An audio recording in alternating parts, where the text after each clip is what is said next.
Décoration saisonnière, 9 astuces pour séduire les invités toute l'année. Si tes voyageurs ont l'impression d'entrer dans un musée figé, t'étonne pas qu'ils partent aussi vite qu'ils sont arrivés. Une déco figée, c'est une location morte. Mais une décoration vivante qui suit les saisons, c'est du charme, c'est de l'émotion et du cash en plus pour toi. Si tu me découvres cette chaîne YouTube, je m'appelle Gary, je suis le cofondateur d'Albert et chez Albert, nous gérons plus de 8000 logements au quotidien. Et ceux qui explosent leurs réservations savent transformer leur appart en chaque saison. Et voici les 9 conseils que Albert pourrait te donner pour faire de la location courte durée une machine à coup de cœur. En 1, le printemps. Légèreté et fraîcheur. Évidemment, des couleurs pastel, des imprimés floraux et des matières légères. Tu peux adapter tes draps, tu peux adapter tes plantes, tu peux adapter ta vaisselle. Ce sont des petites choses.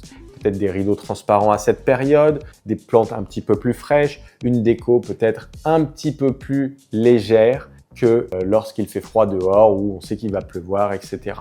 L'invité respire, il a l'impression de renaître avec ce genre de décoration.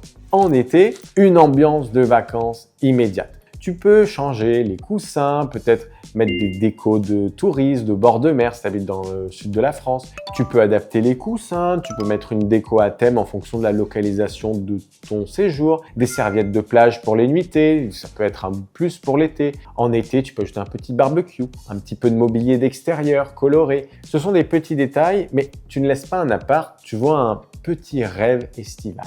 3. L'automne. Cocooning à chaleur. Alors là, il faudra plus peut-être avoir des tons chauds, donc ça peut être par tes draps, par tes oreillers, par tes rideaux. Tu peux mettre des petits détails supplémentaires, tu peux un peu plus surcharger la déco parce que les gens sortiront peut-être moins. Et ton invité ne veut pas sortir vraiment à cette période de l'année parce qu'il va pleuvoir, il veut s'enrouler peut-être dans des plaids, dans ton salon avec une bonne série Netflix ou peut-être une console de gaming rétro que je recommande à tout le monde en fait si vous ne pouvez pas brancher une petite gaming rétro à 30 balles sur AliExpress à votre télé avec 2 à 4 manettes et c'est que vous vous souciez pas de vos guests, c'est génial ça. Ensuite l'hiver, il faut que ça soit un refuge cosy. Alors le but c'est pas rentrer dans la décoration d'un chalet ou de tout refaire dans l'appartement, mais par exemple les sols peuvent être plus froids donc tu peux ajouter un tapis, tu peux même ajouter des petites bougies, des petites lumignons, essayer d'apporter un petit peu de convivialité, mais surtout un espace un petit peu plus rempli en hiver. Parce que voilà, les gens, ils ont vraiment besoin de chercher cette chaleur. Et tu peux rajouter aussi des petites friandises, peut-être un chocolat chaud, des guirlandes lumineuses, un plaid un petit peu plus épais.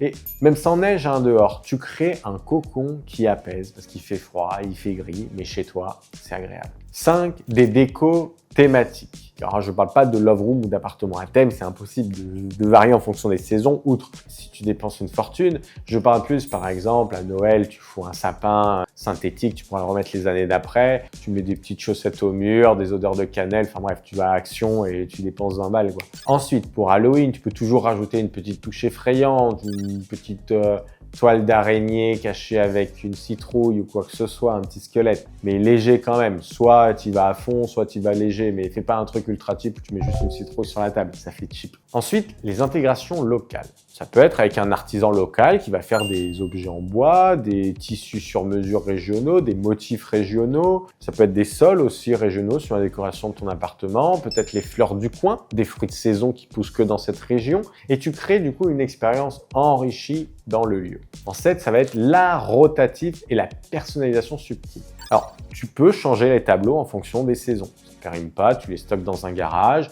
Ça peut être, comme je l'ai dit, des cadres temporaires avec peut-être soit des paysages enneigés en hiver ou des champs fleuris au printemps et une touche plus simple et plus impactante. Et subconsciemment, ton voyageur va s'en rendre compte. 8. Des parfums et ambiances sensorielles. Alors attention avec les odeurs dans les logements. Vous pouvez mettre des surodorants, mais essayez de les choisir peut-être en fonction des saisons. Peut-être des diffuseurs plus florales au printemps ou agrumes l'été et peut-être plus boisés en automne ou en hiver. Tu déclenches un petit souvenir émotionnel puissant, mais ça peut être un simple parfum et ça apporte toujours une petite touche à ton activité professionnelle. 9. L'extérieur aussi compte. Voilà. Si tu as un extérieur, il faut que tu le mettes en avant en été. Si tu as un joli jardin, c'est vrai qu'en hiver, ça sert à rien de s'occuper de la pelouse ou du décor parce que personne ne va l'utiliser. Mais en été, il faut que la pelouse soit tendue, il faut que tu aies mis des mobiliers de jardin, peut-être des jeux, etc. Tout ça fait partie de la décoration dynamique qui peut avoir lieu. Ensuite, le bonus de cette vidéo, ça va être les interactions minimaliste. Tu peux proposer un petit kit DIY de déco aux invités. Ça peut être fabriquer des bougies, fabriquer des bouquets floraux de fleurs sèches suivant la région où tu es. On voit plein de trucs chez Albert. Un petit point disclaimer sur cette vidéo. Le but, c'est d'offrir une expérience quand même légère. C'est pas d'offrir un bazar thématique. Voilà, si on arrive dans votre appartement, ça ressemble le souk parce que vous êtes passionné, j'en sais rien, de plantes en plastique et vous avez eu une promo et vous avez transformé l'appartement en jungle, c'est pourri. Le but, ce sont des petits détails qui subconsciemment apportent quelque chose aux voyageurs. En conclusion, une déco saisonnière, ce n'est pas juste faire joli, c'est créer une expérience émotionnelle, booster tes photos et la conversation parfois, et rendre la location unique et inoubliable. Alors, fais évoluer ton espace comme la nature le fait, en suivant les saisons avec style et intention. Si cette vidéo t'a plu, tu peux t'abonner à cette chaîne YouTube. Tu peux aussi consulter les autres vidéos de cette chaîne. Je n'ai pas de formation à te vendre. Ce sont les meilleurs conseils que je pourrais te donner en gérant 8000 annonces au quotidien. Et si jamais tu as besoin d'un service client, tu sais qui appeler ou nous retrouver sur albertsae.com. Prends soin de toi.